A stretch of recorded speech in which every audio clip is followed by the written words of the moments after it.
I'm channeling this morning, and it's intense. It's intense what's coming through.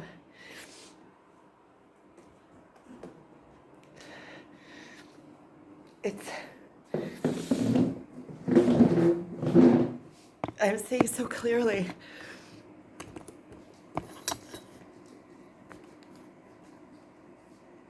That it's overwhelming, it's hitting me, it's all coming in at once.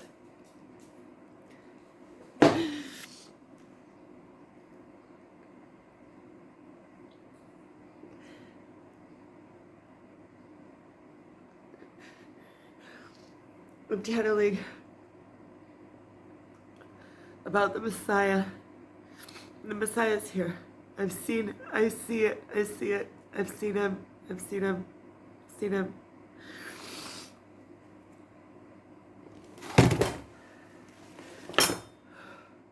And I've seen him casting out demons or jinns or whatever you want to call it over and over and over and over again. I need to get some paper. I did some channeling about what jinns are and how they come into us and get their expression through our being, and that is how they come in through. So we have energies that flow through us, and we have our powers. And when we don't stand up in our powers and take control of our powers, then things such as addictions come in, and where we are lacking and we're not rising into our ultimate highest self in a certain area, then we are leaving the back door open, places that we can't hold our strengths and allow whatever needs to come through us, flow through us fully. Then we are in our weaknesses. Wherever we're not standing up, we're in our weaknesses. Now, the weaknesses are places that are not whole, and what they do is they leave a place, excuses. It's a place where you make excuses for yourself, where you know that you're not standing up.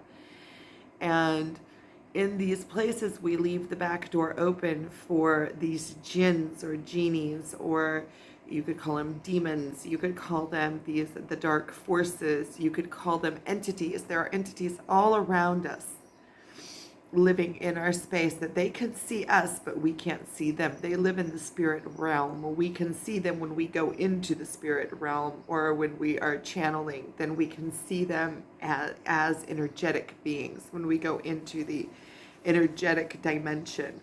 And we can see them in others as well. And when you are in tune to them, and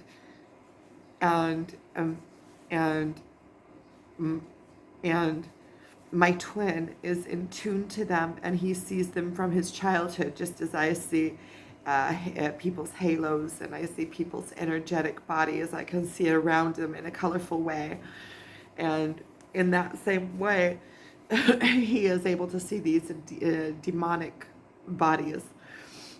Ever since I was a little girl, I could see the halos, I could see the white, I could see the light around people, the energetic bodies around people in different colors.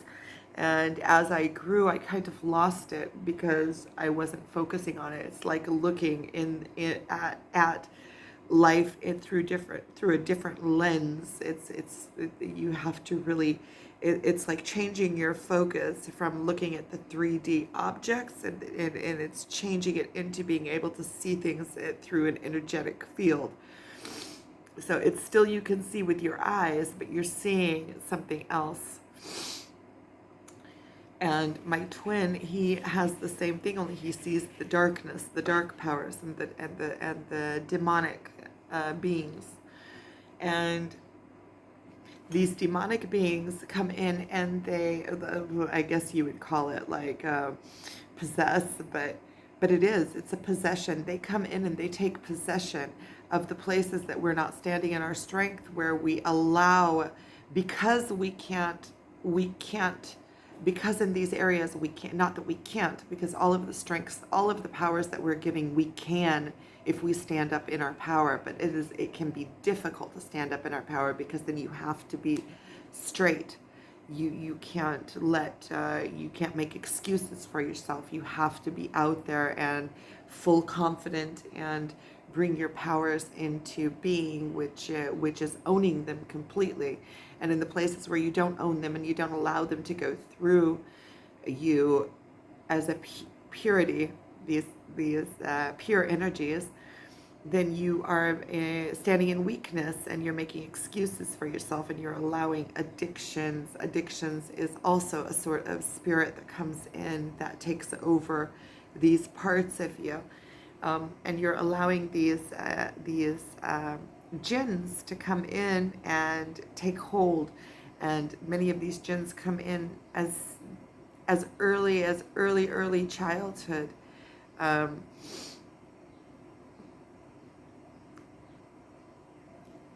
Because as a human race, we're so far knocked out of our nature and disconnected from our surroundings. I mean, just even putting on shoes is disconnecting you from the earth.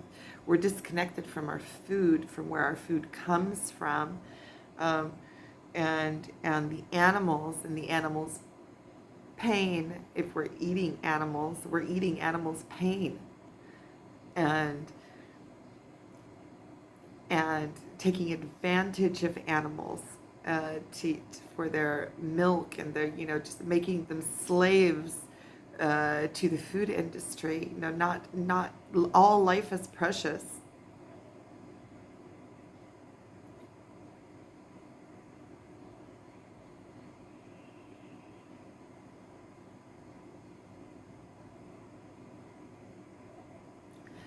So these entities come into us through the back door, and we think that they are us. We think that they are part of us because they become integrated with us, and we allow them to take over. Let's say, for instance, we allow them to take over certain parts of our existence that we don't feel powerful enough to bring ourselves forth in. So they come in the back door, and they abide in us. They live in us, and through us is the only way that they can get an expression in this physical world, because they don't have bodies. They only have, you could call it a personality, but it's not really a personality. They have traits. They have different traits. And they have different traits, and they are demonic. And so when we leave something, a back door open, they come in, and they they are the ones that lash out. They're the ones that make excuses for their addictions, addictive ways of. You said some of these Jinns are also entities like that live in, let's say, if we drink alcohol, then we're allowing Jinns to come in, and then they take over our life. So these Jinns come in, and we're all riddled with them. We're riddled with these Jinns that are living inside of us, and they are the ones that are lashing out and creating behaviors that are weak behaviors, so that they fight for their existence. So if they come up against a truth that diminishes them, or a truth that is going to wake, because we are powerful beings, we are more powerful than the Jinns. The Jinns are far weaker and far. We are divine, and they live in the darkness. They live on the gray side, on the dark side. They live in the dark side and in the shadows. They don't come out fully in expression as we do. We have expressive power. We have the power of creation. The only power they have of creation is if they are allowed to enter into us, and then they create through us, and they create havoc. And so when they come into us, for instance, they want to guard their existence. They don't want us to cast them out of our beings. So they hold on with anything that they have, and they're so far embedded in us from childhood that they have spurs, and they come all the way, and they like spread throughout us like a tree would with roots, and they come in and they engulf us, and then they start having, and they become part of us, and we think that they are us, and they spread and they get control in many different aspects of us. They have um, um,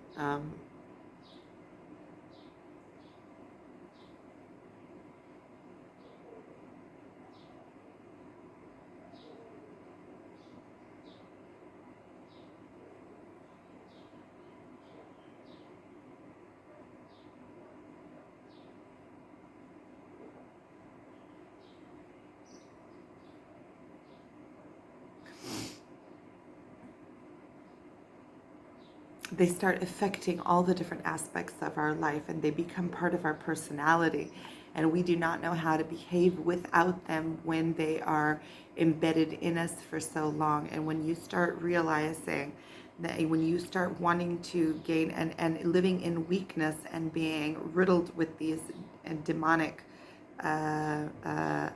Jinns, it weakens us even further, and and at some point, and some level, they also give us an out.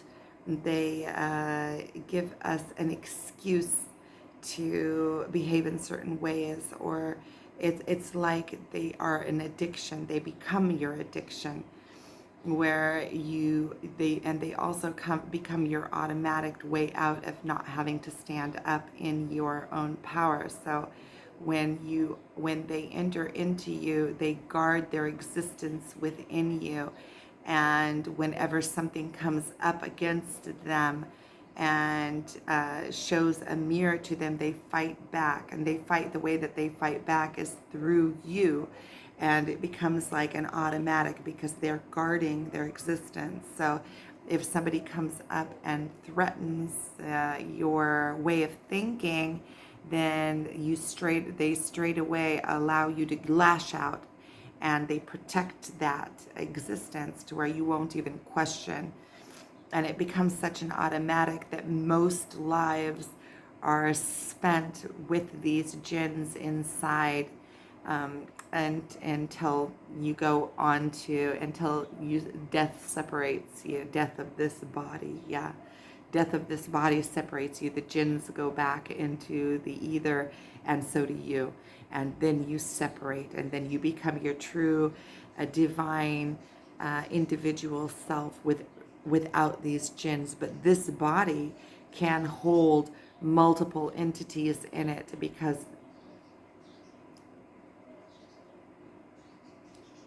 it's a container. It's a container. It's a container of your soul. It's a container for the jinns. And it would be like you would imagine a dog with ticks. Many, many, many, many, many ticks on it. So the ticks get their life through the dog, and their existence and their expansion is dependent on finding a host. So we are these demonic beings, hosts. This body is not our soul, but it also affects our soul because our soul is not standing up into its higher meaning. And the minute that we decide that we're taking back our power from these places, and we go into all of these different places and cleanse them out, we separate ourselves from them. And there's many different ways of doing this. We can cast them out harshly, which many times we do, or we can lovingly let them go and tell them thank you for allowing us to lean on them in the places that we couldn't stand up in our strength until now, and knowing that from now we will stand up in our strength in this place, and we don't need their help anymore, and we can cast them out with love. Many of them don't want to go, so you have to cast them out. Sometimes it's painful because they're so far embedded that it's already part of us. They become part of us. And so casting them out becomes painful and harsh. It feels like we're losing a part of our own existence, our own self. And with the Messiah, the Messiah is it serves. We are each our own savior. We each have to go in and gather our own strength up in these places and cast out our own demons from within. It's the only way that we can rid ourselves of them. Nobody can come into our own being and stand up in our strength for us. So we are the only ones, but we can be guided. And the Messiah is an external savior. The Messiah is a mirror that comes and mirrors yourself, your higher self, back to you. And in the places that you're not standing up and you're not holding your own energy and your own channeling, your own strengths that want to come through you, your own talents, your own God-given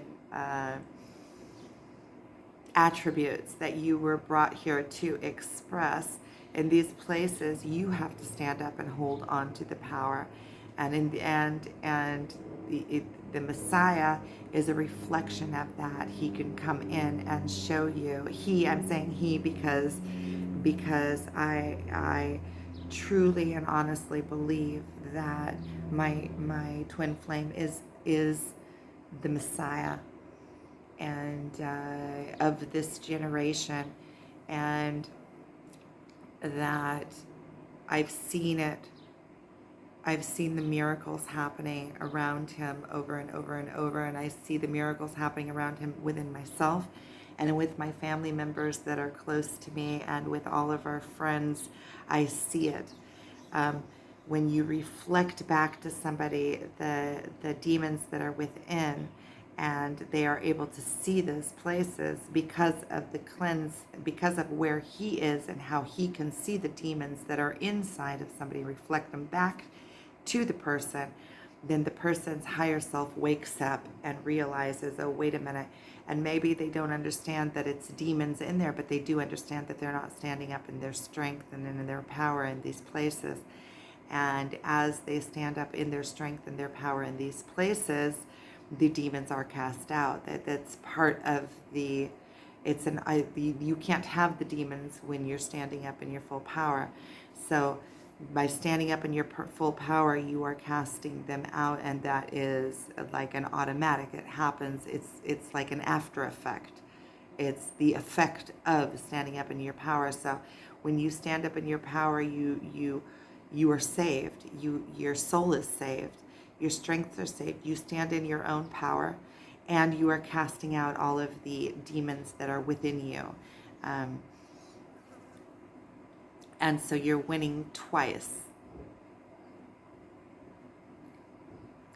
And so the Messiah can come when you meet the Messiah, just by meeting the Messiah, because that is his God-given gift. And I've seen it over and over and over. He knows what he's doing, and he does it purposefully, and he can do it purposefully. But even just meeting with him many times is enough for the demons to be cast out, because he is standing in his pure strength. You get a reflection when you look at him of what pure power looks like, and you get the gap between where you are and between where a clean soul is. And then your soul wants to be purified, so your soul is drawn to that, and your soul knows, can recognize. It's like a soul recognition. Your soul recognizes the purity, and it has a want to be there. And just by recognizing it in the world, it gives you the contrast of where you are sitting in your own truths.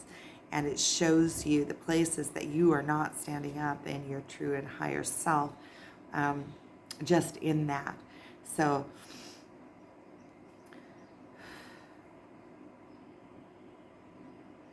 this is how it has come down into me. Hopefully I will be able to find words that better express this. I can see it so clearly energetically, and it's still opening up for me. This is something that has been opening up for me, but now it's like connecting dots. It's like you have a dot here, a dot here, a dot here, a dot here, and then you start connecting the dots and you get the whole picture.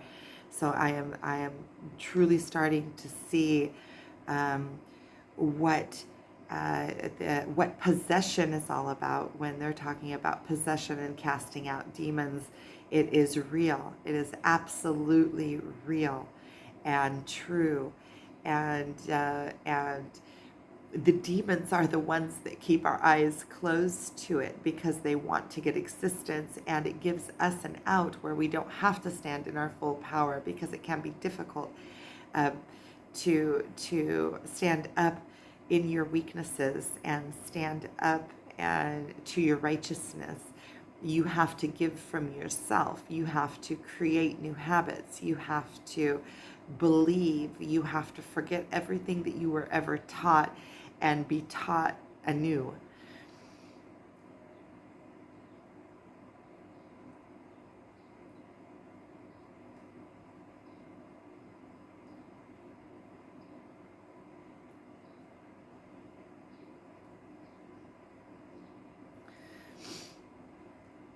Thank you.